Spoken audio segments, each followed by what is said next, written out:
Adik-adik remaja Katolik siswa kelas 7 yang terkasih, semoga video ini menjumpai adik-adik dalam keadaan yang sehat dan bahagia.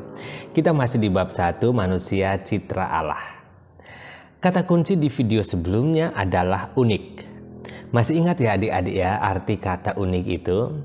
Kata unik berarti satu-satunya, tidak ada duanya. Kita semua diciptakan secara unik oleh Allah, berarti kita adalah satu-satunya di dunia ini. Tidak ada satu orang lain pun di muka bumi ini yang sama persis dengan kita. Adik-adik, selain kita diciptakan secara unik, kita juga diciptakan sesuai dengan gambar atau wajah Allah. Masih ingat kan maknanya bahwa kita diciptakan sesuai dengan gambaran atau wajah Allah? Kita diciptakan sesuai wajah Allah atau gambaran Allah berarti kita itu berharga, punya martabat atau harga diri. Dan harga diri kita terletak pada sikap dan tindakan kita yang sesuai dengan sikap dan tindakan Allah. Baiklah adik-adik, itulah rangkuman materi di video sebelumnya. Sekarang kita masuk ke subtema kita yang kedua, yakni tugasku sebagai citra Allah. Marilah kita mulai dengan mengamati beberapa gambar berikut ini.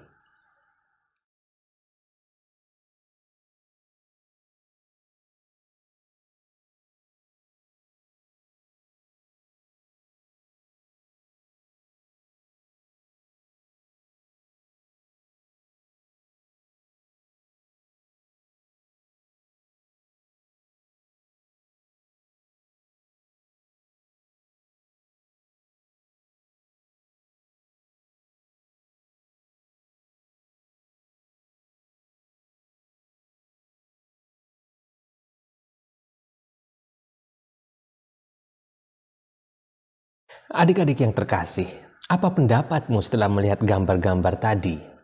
Apakah adik-adik menemukan sesuatu? Apakah ada keprihatinan di sana? Siapa yang menyebabkannya? Siapa yang salah? Tuhan atau manusia? Adik-adik yang terkasih, bencana banjir, tanah longsor, kelaparan, kepadatan penduduk dan perumahan yang kumuh, wabah berbagai macam penyakit seperti corona, sepertinya menjadi berita yang amat kerap kita dengar. Rupanya keutuhan alam ciptaan Tuhan sudah mengalami kerusakan yang sedemikian parah. Bukan hanya itu adik-adik.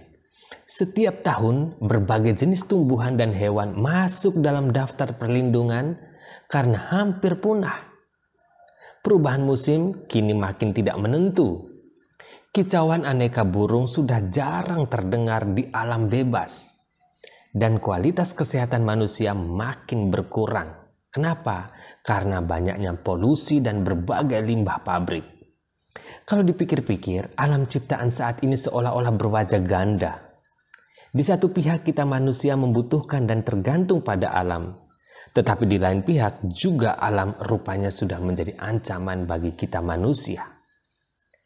Adik-adik yang terkasih, faktor penyebab utama dari kerusakan dan kehancuran yang kita lihat tadi adalah egoisme, keserakahan, dan sikap acuh tak acuh dari sebagian manusia yang memanfaatkan dan mengolah alam ini hanya demi keuntungan diri dan keluarganya atau kelompoknya semata, tanpa berpikir soal kesejahteraan manusia kebanyakan dan tanpa berpikir bahwa generasi manusia berikutnya juga berhak menikmati ciptaan Tuhan yang baik adanya. Hati-hati loh adik-adik, kita semua juga bisa dianggap ikut bersalah.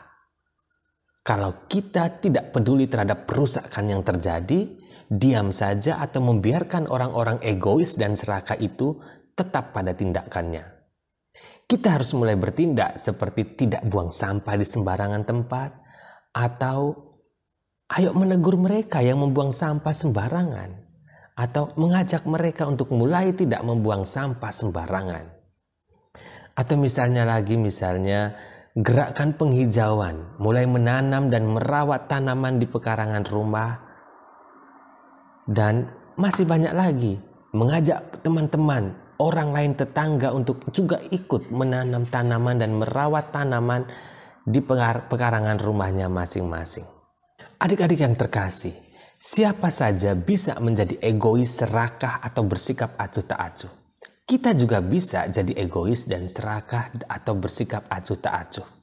Oleh karena itu, supaya kita tidak jatuh pada 3 faktor penyebab kerusakan itu, sebaiknya kita harus bertanya dan merenung tentang diri kita yang adalah citra Allah ini. Diri kita yang katanya unik ini.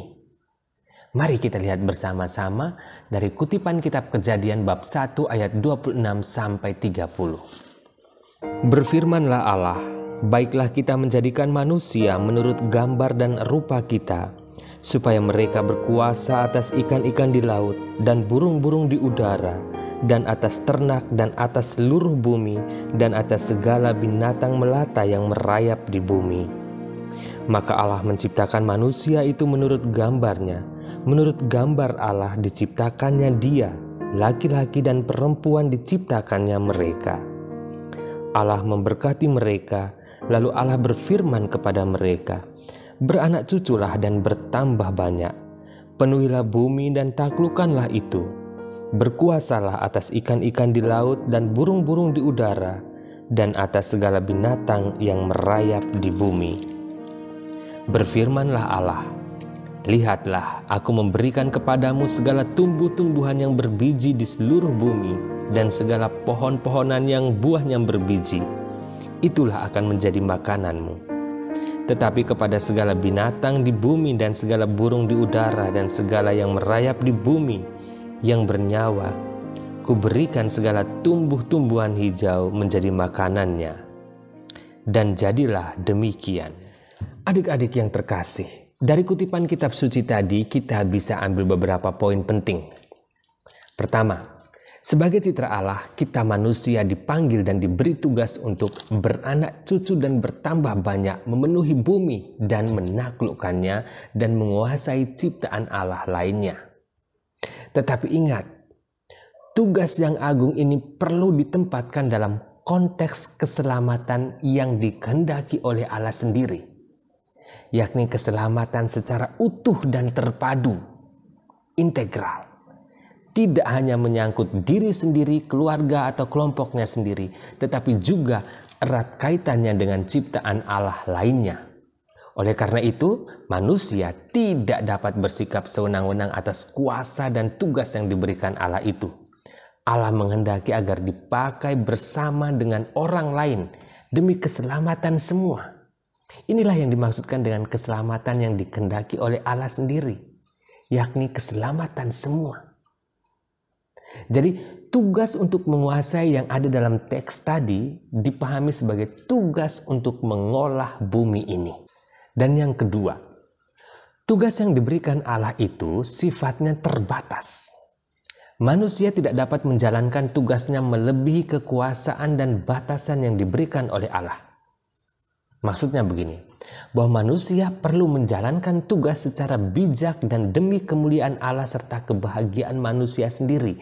Ingat ya, dalam menjalankan tugas demi kemuliaan Allah dan demi kebahagiaan semua manusia. Ini harus dicatat dalam setiap pikiran setiap manusia. Demi kemuliaan Allah dan demi kebahagiaan semua manusia. Adik-adik yang terkasih, jadi untuk menangkal 3 sikap negatif tadi, kita harus selalu mengingatkan diri kita bahwa supaya tidak egois, kita harus ingat Tuhan menghendaki agar semua orang selamat, bukan hanya kita.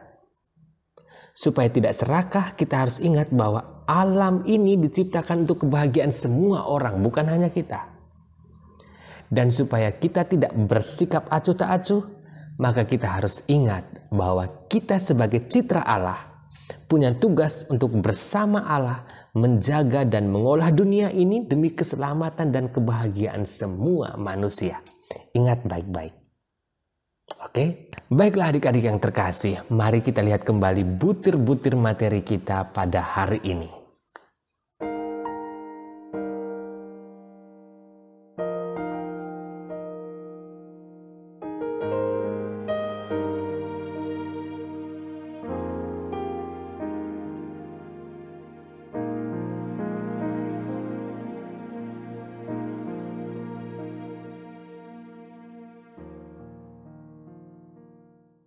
Adik-adik yang terkasih, Sekarang kita masuk dalam situasi hening.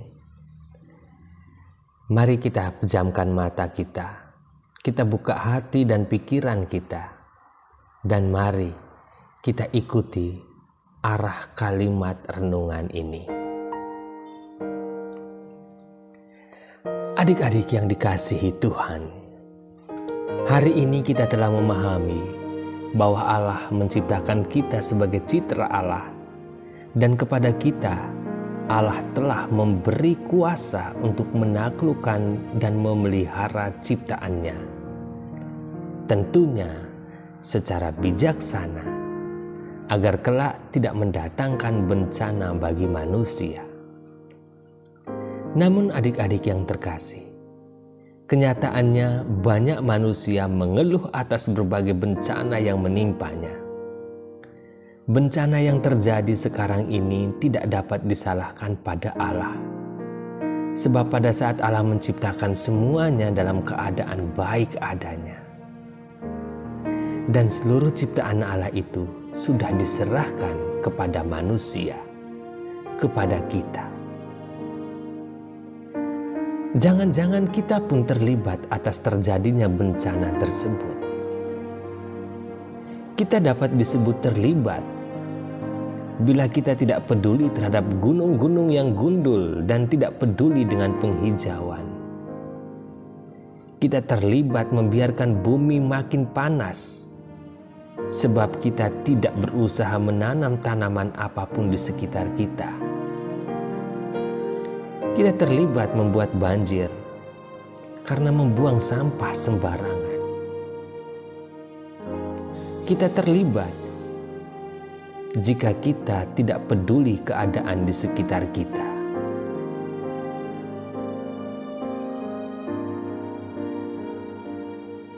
Tugas kita adalah mulai peduli dan terlibat. Marilah adik-adik, bekerja samalah dengan Allah untuk mengolah bumi ini menjadi lebih baik. Inilah tugas kita sebagai manusia yang diciptakan sesuai dengan gambaran Allah sendiri. Adik-adik yang terkasih, demikianlah pertemuan kita untuk kali ini. Sampai jumpa di video kita selanjutnya. Salam hangat. Salam sehat selalu.